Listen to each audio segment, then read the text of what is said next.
I want to thank you all for joining me and our fantastic speakers. Today I have Nigam Shah, Lauren Baker, Matthew Lundgren, Serena Young, and Tina Hernandez-Boussard from the AI and Healthcare Specialization here with me. Thank you all for being with us today. Dr. Nigam Shah is the Associate Professor of Medicine, Biomedical Informatics at Stanford University and serves as the Associate CIO for Data Science for Stanford Healthcare. Professor Lawrence Baker is the Bing Professor of Human Biology and Professor in the Health Policy Group at Stanford University. Dr. Lundgren is the co-director of the Stanford Center for Artificial Intelligence in Medicine and Imaging and medical school faculty in the Department of Radiology at Stanford University Medical Center. Professor Serena Young is an assistant professor of biomedical data science and by courtesy of computer science and of electrical engineering at Stanford University. She's also affiliated with Stanford's Clinical Excellence Research Center and serves as Associate Director of Data Science for the Center for Artificial Intelligence in Medicine and Imaging.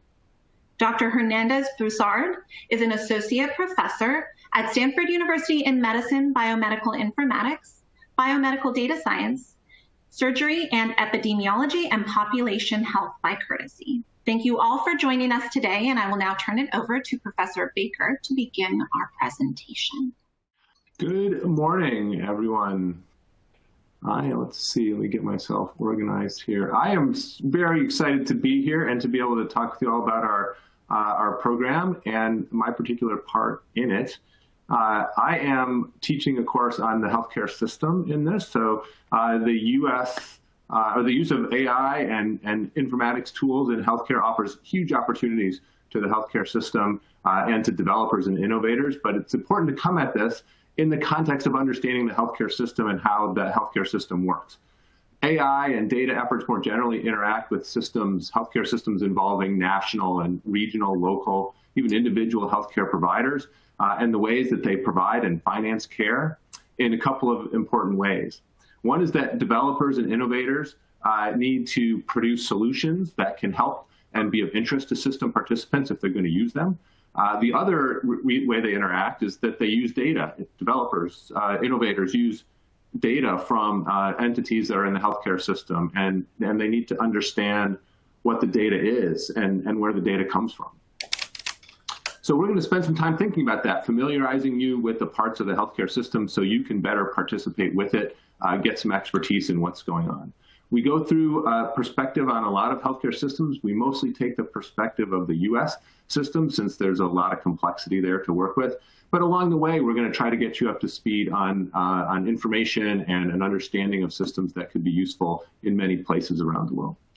We spend time in a couple of different areas. You see some of them here on this first slide. There are a wide variety of healthcare providers in a healthcare system: doctors, physician assistants, nurse practitioners, nurses, technicians, dentists, ophthalmologists, optometrists, all sorts of different folks. And they work in a lot of different kinds of organizations. You see here I've got some small ones, individual physician clinics where maybe a couple of physicians work, small practices, single hospitals, and all the way up to really large systems where you see hospitals and physicians and a lot of different providers, labs, imaging, all in the same organization. We're going to try to unpack that for you. A lot of variety, a lot of things changing, but what happens when we grow these larger organizations? How do they think about data? What kind of data do they produce? What kind of solutions do they want? What about the small ones? We're going to try to take a look at that. There's been a lot of interest in trying to understand how that's been happening in different systems. Then these entities work with payers, right? You see in the middle of my slide there, private insurance companies, government organizations. These folks keep the funds flowing in a lot of cases and do other management and regulation. We're going to try to unpack that for you so you can get a sense for how these organizations are working and what they're doing. And then on the right, you see a whole bunch of other entities that are out there. They may be government regulators like the Food and Drug Administration, the EMA in Europe. They may be pharma or biotech companies, medical devices. They may be pharmacies. There are a whole variety of other entities that produce healthcare, that produce data, that need innovations from all of us, all of you all, to do their job really effectively and provide really high quality care. And so those are the kinds of things we try to figure out. We're going to look inside those organizations. What kind of data is being generated by physicians when they take care of patients that developers and innovators can use? What about medical records and how those data that can be extracted from those might be available for new innovations? What about payment data? When people send bills and get money back, we're going to try to track how the funds flow between different entities and try to really get into that. Really interesting and exciting areas where there's been a lot of change and a ton of opportunity. When we get to the end of that, I hope you'll feel like you have a sense for some of these different organizations, how they work, what's been happening, what are the rules and regulations that they respond to, and why would they want your products, and why would they want your innovations? How would you make that work for them? We're also going to spend some time on pharma. Pharma is a different entity, if you will. So we think a lot about pharma. So we think a lot about drug pricing, drug innovations, device innovations, drug pricing, and how that works in this course. After thinking about other kinds of healthcare providers, you see a little slide here. We've got to understand how manufacturers get involved, drug manufacturers, but then how they send the drugs around the system. If we want to track who's using what. How distributors get involved. We send new products to distributors, out to retailers like pharmacies, local pharmacies, out to patients. And data is generated in there, and solutions are needed in there in terms of understanding what's going on with the distribution, how to optimize that, how to help patients get the best medicine. At the same time, in the blue, there's a lot of things going on with pharmacy benefit management, with private and public payers, so insurance companies and in the groups that they work with. So you need to understand some of that if you're going to try to use data or try to create stories or try to create products that can build off of the stories of need from these different areas. You need to know what a pharmacy benefit manager is. You need to know what a switch is. You need to know what some of these different entities are. And we're going to try to tell you that, get you through some of these areas where you can understand the funds flows and the structural flows in delivering healthcare. The last thing that we're going to spend some time on is quality measurement. In terms of trying to figure out what's going on in this particular area, we talk about some of the structures, things people are trying to measure. We say sometimes structural measurement is one piece of it. What kind of entities are out there in the healthcare system and how are they organized? Sometimes we think processes are part of that. What kinds of activities are people taking to try and improve quality, to deliver the best care to their patients? And then what about outcomes? Do people live longer? Are people made healthy faster? Can we measure those kinds of things? Tons of attention to trying to measure quality and in some of these different areas, produce data, and then process it, try to understand what creates quality, what entities are doing a good job, what kinds of new techniques and I don't know, quantitative work, regulations might drive quality. So huge opportunities for people who are interested in the medical care system, interested in innovations, in order to drive better quality. Lots of data being produced by these that you can use. So we'll walk through this. We'll try to understand how these processes work. We'll try to understand what the opportunities are and try to set you up to be able to interact with this part of the healthcare system and current efforts as well. At the end of the day, healthcare systems are complicated, but you can understand important pieces of them, and you can really get your bearings with respect to the kinds of organizations that are out there, what they're trying to do, what kind of data they're creating, and what kinds of solutions that they want. And we want to provide that foundation in this course for you. I'm really excited to teach it, really excited to have you all interested in this area, and something that really I hope can set the stage for the further work in this particular program. So with that, I'm going to pass it off. That's what my course does. I'm delighted to be able to talk with you today, and I really hope to see some of you in the class. Dr. Nigam Shah is up next. So welcome, everyone. And this class is about AI in healthcare, and therefore we begin with healthcare.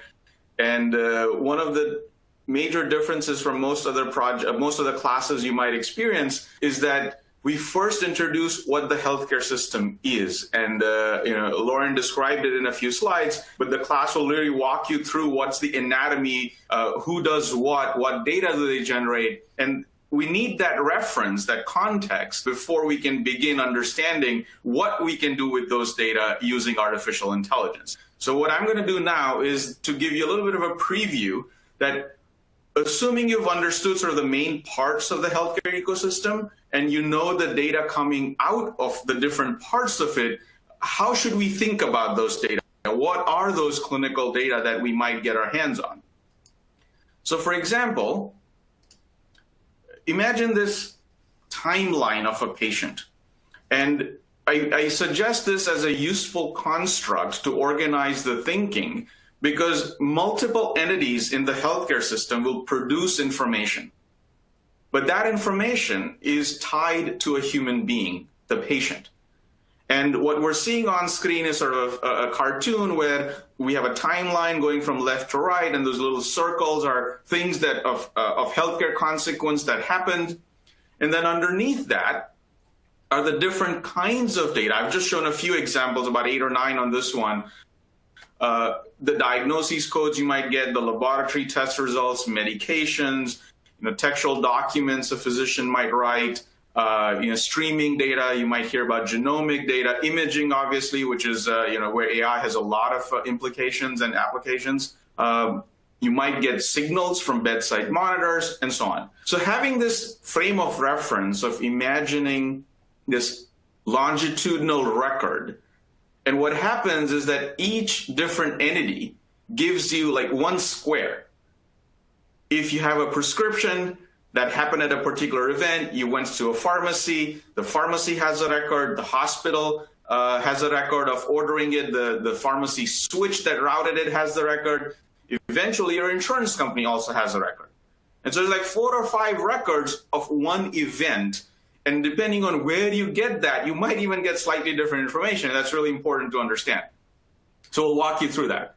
So let's look a little bit closer. The timeline has multiple types of data.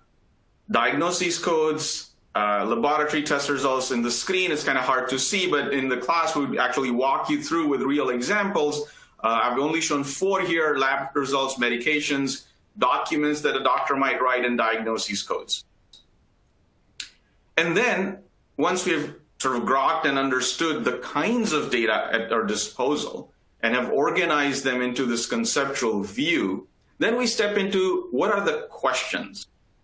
And that's another differentiator, that instead of jumping straight to the AI and machine learning, we first walk you through the kinds of questions that need to be answered. So here's an example.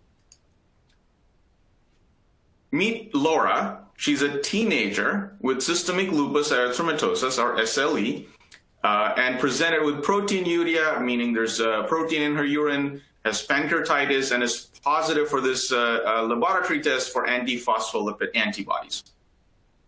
Our goal is to use these data to provide better care.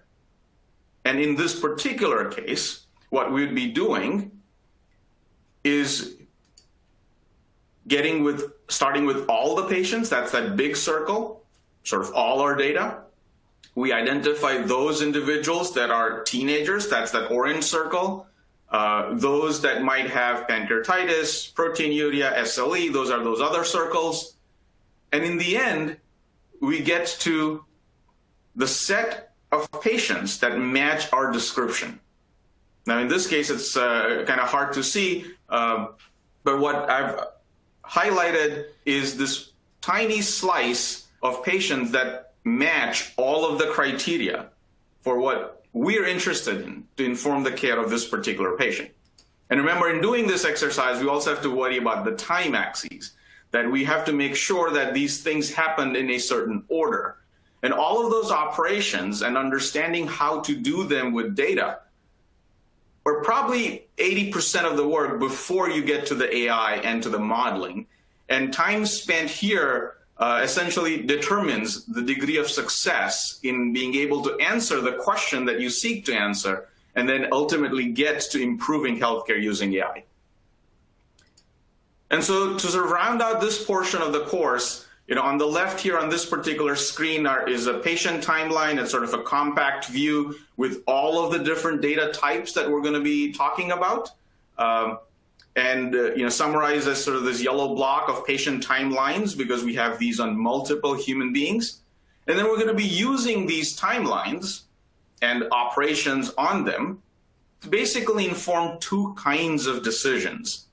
whether to treat and how to treat. In the previous example, the decision to be made was for a patient like that, we were trying to ascertain, is the person at high risk of a thrombotic event, as in getting blood clots in their feet? And if that risk is high, we would then decide to treat that patient with anticoagulation. So it's a decision of whether to treat, also known as risk stratification, risk estimation. You can do that using classifiers, predictors, and all sorts of other ways of estimating them. And we're not going to talk about the decision about how to treat today, but I just want to lay out this landscape that with using these information, this data sets, you can be answering these two categories of questions, both of which can be informed using AI. And the fundamentals of that are what Doctors Serena Young and Matthew Lundgren are going to walk you through. All right, thanks, Nigam. And I'm Matt Lundgren. I'm going to talk a little bit about our course along with Serena Young. And our course is entitled Fundamentals of Machine Learning in Healthcare. And, you know, again, I think a lot of healthcare, as we've sort of touched on already, is, you know, focused on data, information. And, you know, we try to take a step back and say, you know, it's not just a hospital encounter, or it's not just, you know, one aspect. It's really the entire ecosystem together that comprises, you know, the playing field of opportunities for machine learning in healthcare. But not everybody who is going to be using these tools or developing these tools will have to have deep expertise in any one area. In other words, this is very much a multidisciplinary field. And so the purpose behind sort of constructing this course is really to try to focus on both the clinical perspective and the computer science or machine learning perspective. And that's where both Dr. Young and I contribute. And, you know, again, this is about sort of understanding from your domain. So whether you're in global health, or you're in pharma, or you're in radiology, or you're in pharmacy, understanding the concepts and principles behind these tools and technologies such that you can comfortably evaluate, potentially contribute to a team or development project around a use case in your domain expertise area, or again, be able to conversationally understand the inner workings of a lot of these things that ultimately we all recognize will be a major part of healthcare going forward. And again, that's irrespective of exactly which discipline you're in. I happen to be a radiologist, recognizing that I see a lot of applications that are, you know, sort of taking place in my field. Having the understanding of where these tools will work, where they won't work, what biases may be present, how to evaluate them critically, that's really what this course is really going to help you understand. And again, the roadmap here is really sort of taking the larger view, understanding, again, your domain, where that intersects with some of the applications that exist currently. But then, as you can see here, recognizing that no matter whether you're working with structured data, pixel or imaging data, or with, you know, text report, free text data, and other types of data, like, you know, Nigam had touched upon in his course, wearables and other types of genomic data, you need to find a way to frame that data and then how it would work within a given machine learning construct. And so again, this course is really to sort of give you that background, arm you with the expertise so that you can critically understand, develop, and analyze these tools in your own area of expertise or domain. And that's really the purpose here. So you can see here, whether you're working with structured data, again, pixel data, we need to boil it down and understand which models would work for which types of data, where those advantages are, and again, how to apply them into practice. Hi, everyone. I'm Serena Young, the other co-instructor for this course.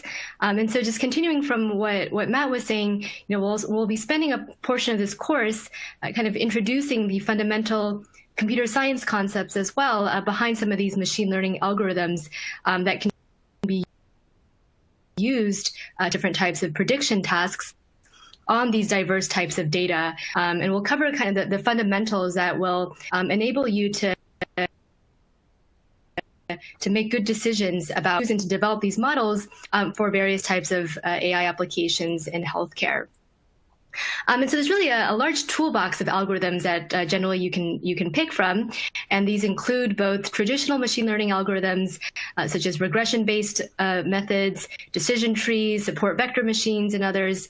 And there's also kind of a recent class of very popular algorithms called deep learning algorithms, and in particular variants as well for visual data, for sequence data. And so we're going to cover all of these different types of algorithms, the fundamentals of what they mean, and importantly, the trade-offs in thinking about how to choose the right model for your application. And so we'll look at trade-offs like, some of them may have better performance on certain kinds of tasks.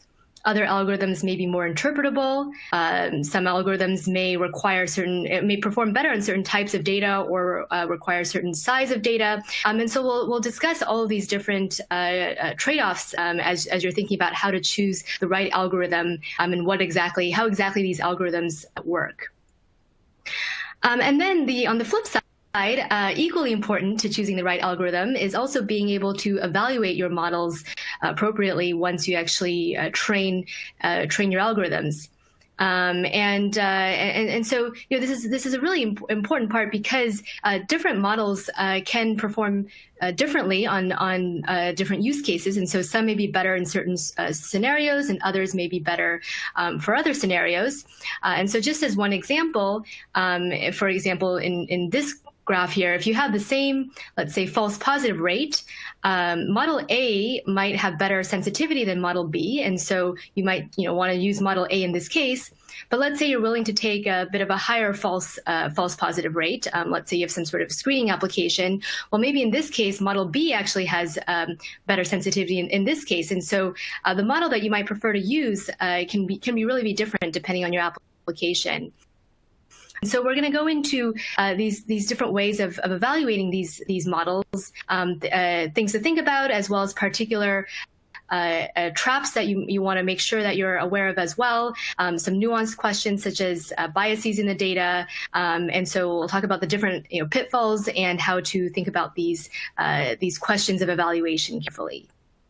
Ultimately, this is again a multidisciplinary endeavor, and so we try to frame this course with that in mind. So again, whether your background is heavily technical, whether your background is heavily clinical, or somewhere in between, all across the healthcare spectrum, there is value in this course in learning about the concepts and principles that we're trying to sort of outline, and then recognizing at the end, as we sort of tie things together, how you can build multidisciplinary teams in order to accomplish your goals. And again, those goals could be in almost any aspect of healthcare, but some of the fundamentals and principles will remain the same. So we're really excited to sort of present that course to all of you, and we hope that you take away from it something that really impacts your practice and your careers.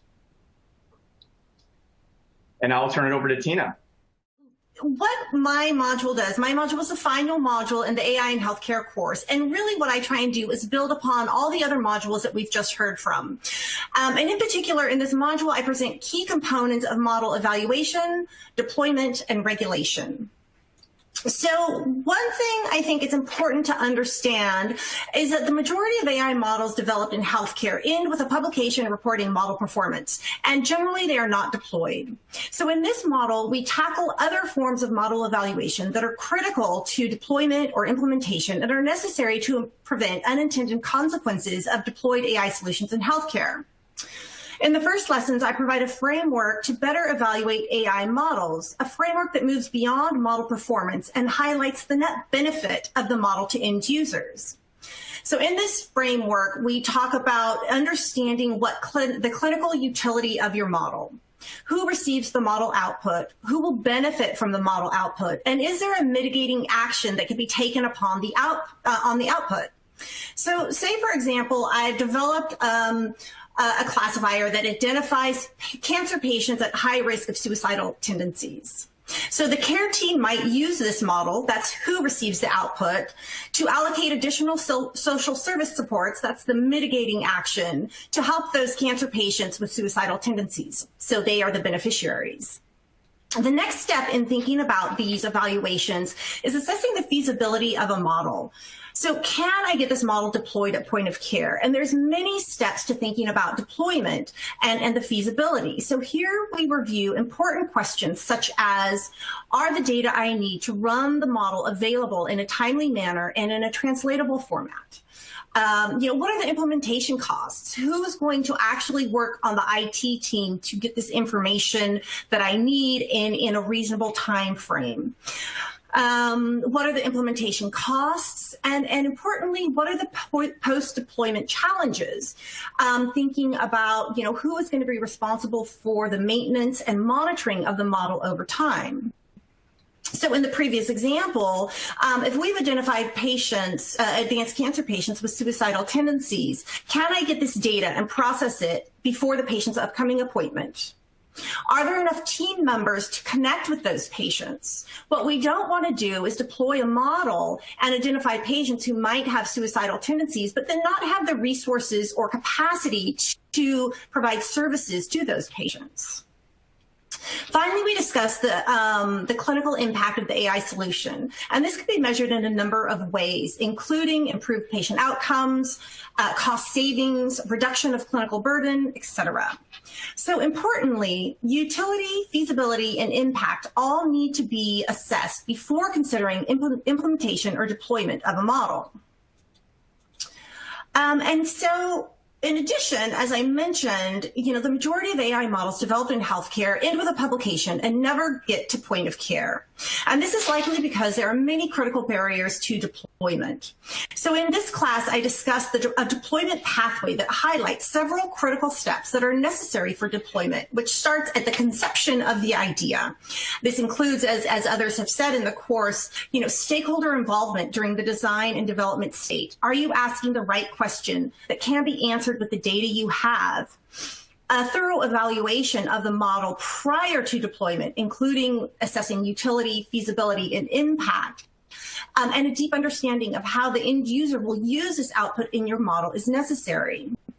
Finally, we talk about the need for prospective evaluation of the model before going live. So you can deploy the model at point of care and just view it in silence, how you are predicting patients and how people are using that information. And finally, we review stages related to how you would scale your model to address generalizability and external validity. Again, a critical barrier to deployment is the continuous monitoring and maintenance of the model over time. So here in this course, I provide you with insight on how you can use the output of your model to continuously improve its clinical impact and usability. Now, of course, we can't speak about model evaluation without discussing bias and algorithmic fairness. So understanding the different types of bias that can infiltrate into your data and therefore your model are essential to help mitigate their effects in healthcare delivery. So in this course, I go through all the different I go through several different types of bias that can be entered in the data, and we provide some fairness algorithms to how to mitigate those. Now, I'm a big fan of reporting standards, such as the Minimal Information for Medical AI Reporting, or MINIMAR. And if the data you use to train your model are biased, and most likely they are, or if there are issues with your model architecture, at a minimum, this information needs to be transparently reported so that the end user or other users know how to implement your model, know how to apply it to different populations. And here I discuss the different types of ways that we can report these standards and the type of information that needs to be reported. And finally, I discussed the regulatory environment for AI solutions in healthcare. Now, this is definitely a moving field and quickly evolving, but it's important to understand the rules and regulations set out by the U.S. Food and Drug Administration, or the FDA, and their aspects of model regulation. So importantly, in this module, I highlight the FDA's regulations on software as a medical device and the different pathways to regulation. In addition, we discuss the regulation in other countries. So, for example, the European Union and China, and understanding and use that to understand the commonalities and the differences of the global environment. So at the end of this module, the user should have a good understanding of how to thoroughly evaluate an AI solution beyond model performance in healthcare and understand a pathway to deployment and regulation. So thank you. Great. Thank you so much, Tina. Thank you all of our faculty for joining us today and for their presentations. And we will move on to the Q&A and ask our faculty some questions here. First question is actually regarding the overall program. And someone had asked, can someone join the program even if they don't have a diploma in a healthcare domain, but rather in science such as biology or chemistry? So I'm going to leave it up to you all to add to that, whoever wants to kind of jump in and answer that question. Well, I'll jump in and just say from the perspective of my course, one of the reasons that we include a course on the healthcare system in this whole program is that we can get you that kind of knowledge, right? We can bring, if you've got a science background, if you've got a technical background, and you want to work in the healthcare space, one of the things that I'm really hoping to do is give you some exposure to and understanding of the different entities in healthcare and how they work, so that you can take your technical knowledge and your experience and your interest in those areas and apply them to this particular area. So I'd say absolutely. Come and get involved in the program if you're interested. We'll try to get you up to speed on the things that you need to know. And then as my fellow faculty carry forward in the program, I think there's also a lot of exposure there to the particulars of healthcare and how that might work. And so I think in a lot of ways, this should be perfect for you if you're interested in this, and should really try to give you the foundation and background. Absolutely. Thank you, Lauren. The next question, similar, is the course suitable for people who are beginners in programming? Nigam, you might want to kind of jump in on this one and share your thoughts. Absolutely. So yeah, this particular class actually does not require you to program yourself.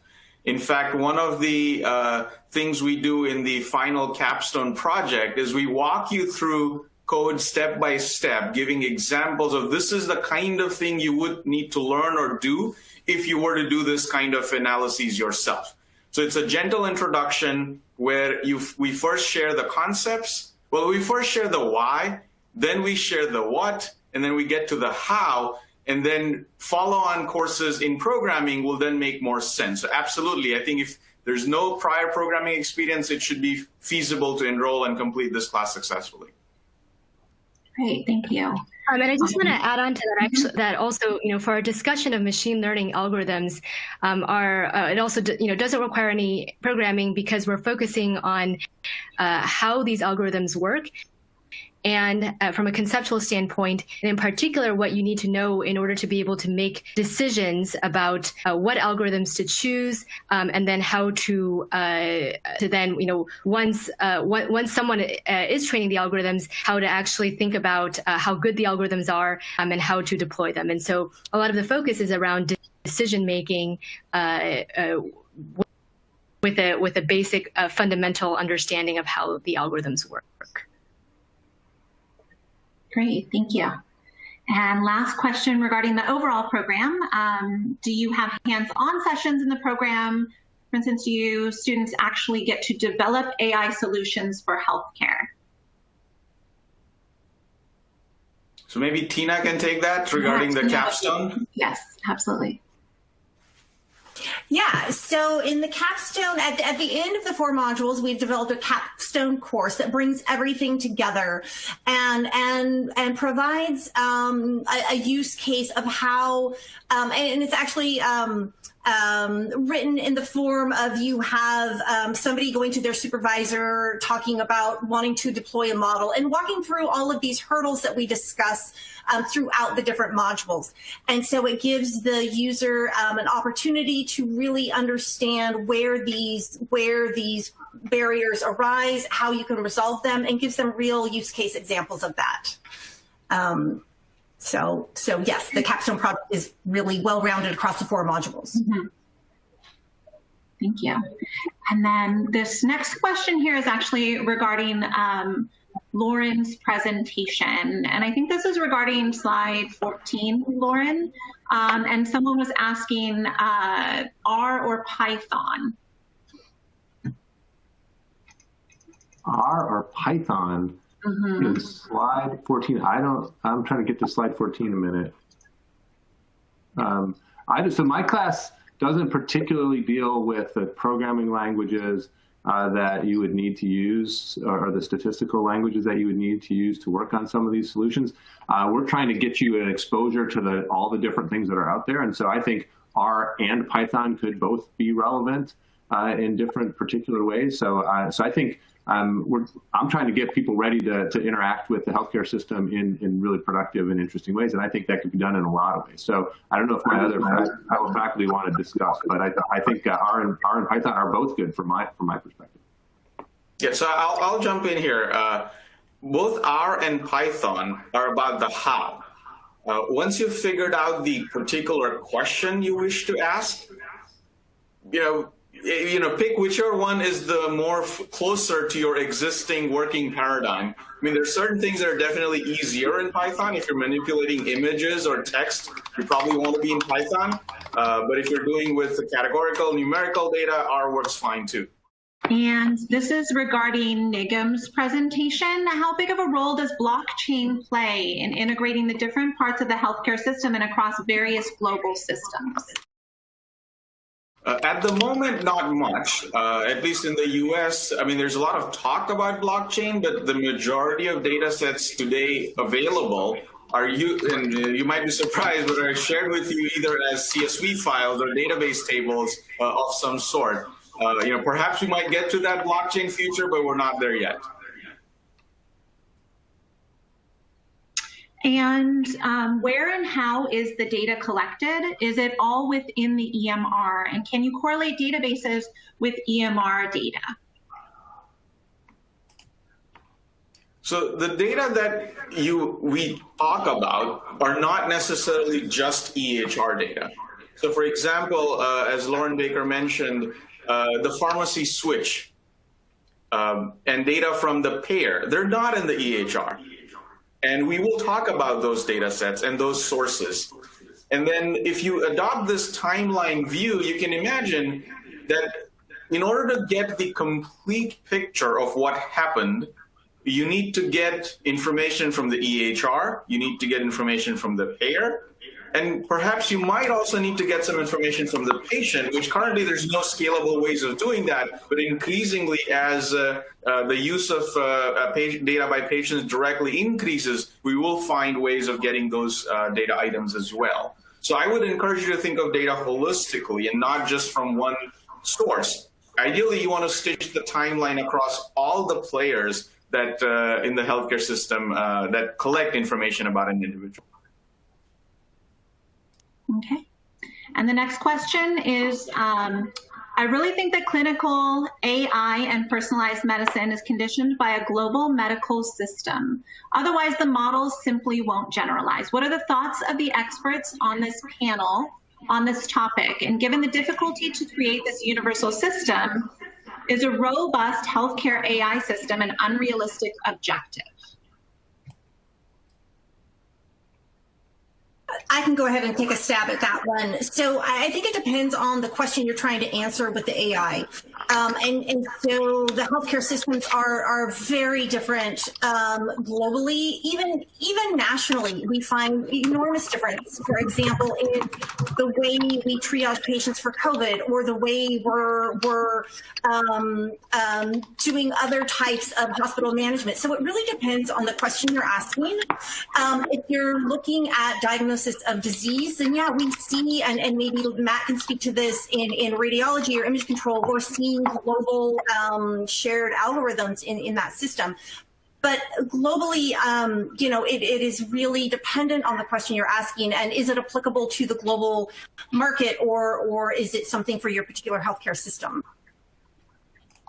Yeah, I'd probably add to that, there are certain types of data and certain specialties that might be slightly more amenable to the applications here, but and that's one of the things we cover in our course. I think initially there's a lot of, there's a sense of, this model works here or works in this paper, it must work everywhere. And I think that's still a misconception. We go in pretty deep on this in our course, just really try to tease out some of the aspects that contribute to generalizability and then opportunities for some of these models because of their inherent flexibility in certain cases, and you fine tune them towards certain use cases that are more local or more in one system, for example. I think in general, though, there are both machine learning approaches to this problem of generalizability, but then also, as your question points out, systematic, healthcare and data-related approaches. And I think there's a lot of movement on both fronts and a lot of conversations that has, frankly, been catalyzed in some parts by these new technologies really having some impact, but then also even more recently catalyzed by a use case like COVID. As we sort of watch this pandemic open up a lot of the opportunities for data sharing and development of models to try to assist clinical care in some of these areas, that really boils down to having that baseline fundamental understanding of how these tools work, where they don't, what kind of data is necessary. And again, that's really what these courses will arm you with, is that ability to be very facile with, again, the principles that allow you to think about these use cases and anticipate problems and opportunities. Great, thank you, Matt. The next question is the course just based on clinical data analysis or also insurance claims data?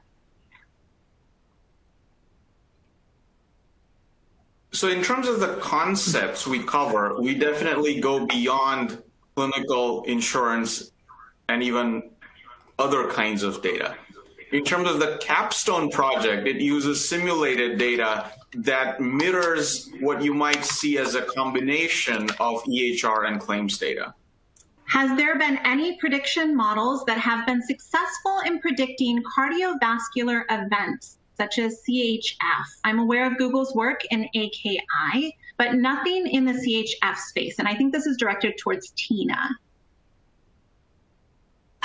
Yes, there are. And in fact, in my module, in the course, we go through several applications that actually have been successfully deployed and regulated and are on the market.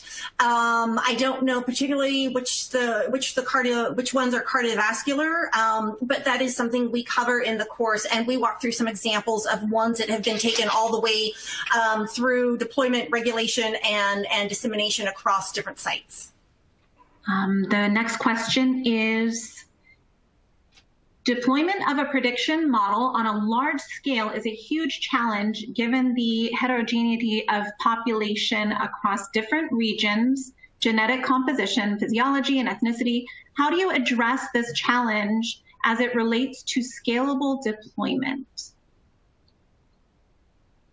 Yeah, I can go ahead and take that one. And so that's a great question. And this is exactly some of the topics we discuss in my course. It's important when we're thinking about scaling across populations that we understand the particular biases in the data and the ethical implications of what we're predicting.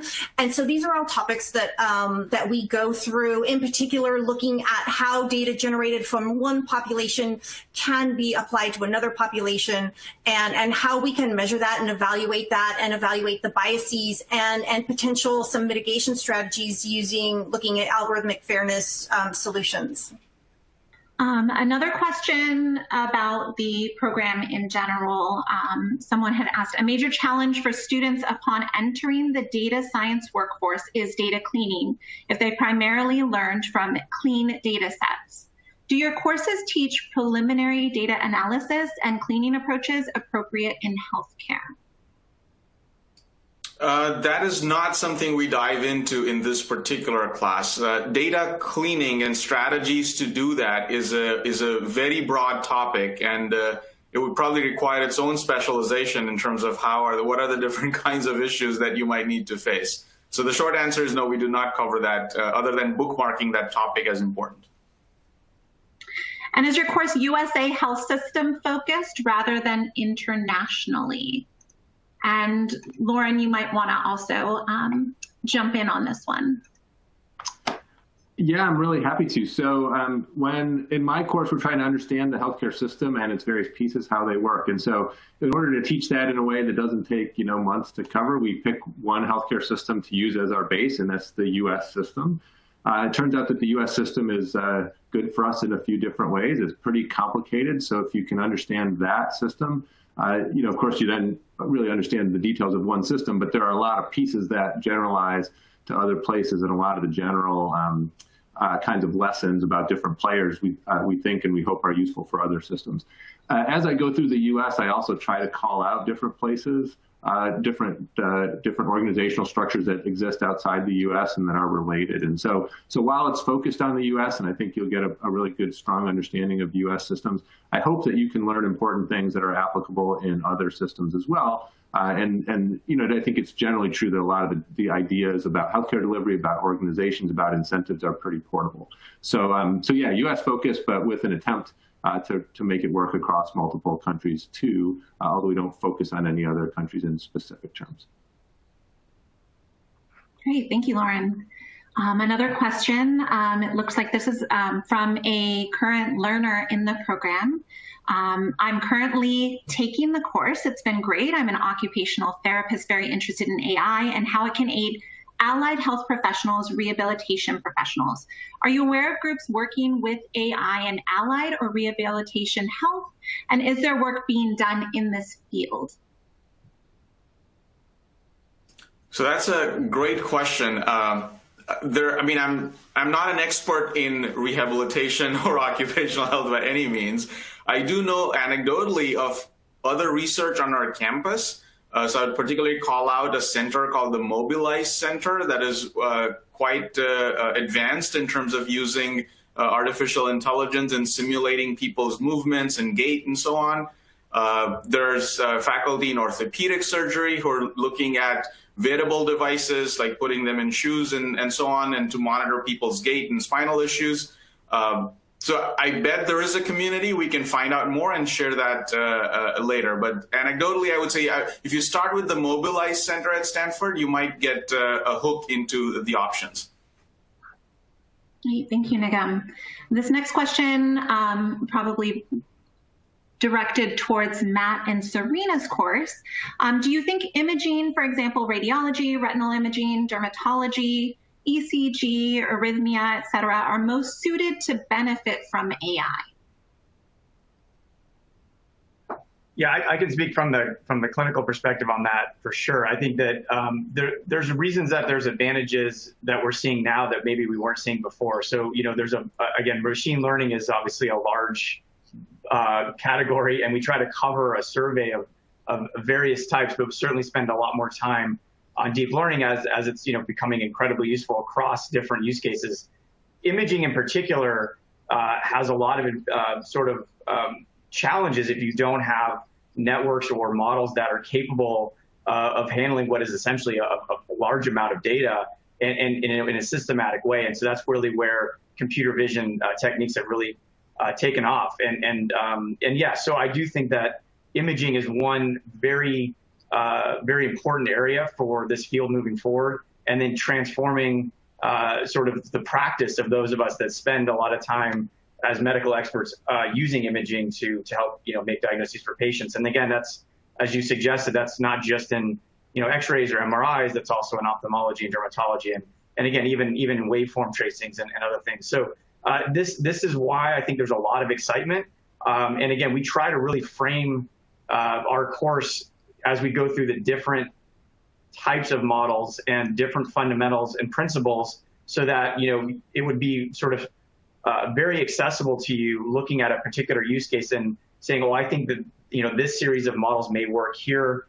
This may be, you know, potentially one approach to evaluate that and ensure that it works, et cetera. So that's really the goal. And again, to touch on the image, we do spend a fair amount of time on imaging use cases because it, as you're suggesting, it is very illustrative of just the advantages of these tools. And just to add on to what Matt's saying, I think that yeah, we're seeing a lot of this the success in imaging, especially with deep learning, because when deep learning algorithms first started to show success about 7-8 years ago, it was first designed for, there were variants of deep learning algorithms designed for image data, and so starting 6-7 years ago, we started to see this spike in just in success and just state-of-the-art performance on image data. That being said, in the past 2 or 3 years or so, we're starting to see kind of a similar revolution of new deep learning models now designed for sequence data and particularly for text data. And so, while right now image success is still really dominant, I do think that in the coming years we're going to start to see more and more success in text data as well. Great, thank you. If we have developed AI models and tested them for accuracy, generalization, and interpretability academically, what are the next steps we should consider to even begin trying to translate them to a clinic? Does anybody want to jump in on that one? Sure, I can take that one.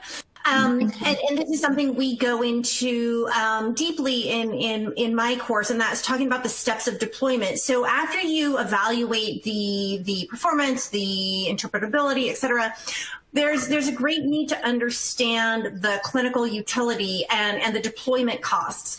And so understanding how clinicians will use your output, how you're going to deliver that output to the clinicians. And then, and as we discussed, we talk about an in silico deployment where we actually deploy models and see how that information is used and how accurate it is in real time prospectively. So there's a lot of steps with that. And then of course, after that, you move on to scalability and generalizability across systems. So we try to provide a framework in my course to think about that entire process and walk you through the steps along the way. So hopefully that's helpful. Thank you, Tina. We have time for one more question here. Would you indicate a list of books and or articles where we can go deeper into the subject during and after the program? Does anybody have any suggestions on kind of learning more once they've completed the program? So I'll jump in on this one and tee off the last question, which was, once you've done your evaluation, what next? And there's a link to an open source article that we can share, which is about a framework for making predictive models useful in practice, which is essentially picking up where this introductory specialization ends to give you ideas on what you should be thinking about next. There's obviously the option to go down the path of getting deeper into the technical details and enroll in SCPD programs that would get you hands-on training on working with data sets and building models yourself. So, after this entry point, I would say there's a little bit of a fork in the road, whether you want to go more down the healthcare side and utility applications, understanding why things fit or not, or you can go down the how do I build it side. And then we can share materials around both, but I would say an article might be a good enough starting point. The other thing I would note is the National Academy of Medicine has released a report on AI in healthcare, which has about 8 chapters. It's quite long, but the chapters are well organized. You can search by the titles, and that I would say is the one-stop shop to get you sort of a menu of options and names of people and research and other articles to follow, and it's freely available. Great, thank you, Nigam. So we're getting to the end of our webinar here. So if you'd like to learn more from the faculty here today, we encourage you to join our AI in Healthcare program. If you'll have more than 70 hours of content to learn from them, as well as access to videos and exercises to sharpen your skills. And again, here is that link. A link to the recording of the session will be emailed to you soon, so feel free to revisit this content later. Once again, on behalf of the AI in Healthcare Specialization and the Stanford Center for Health Education, thank you for joining us today. We hope that you have a great week, and we hope to see you again in one of our next sessions. Thank you all.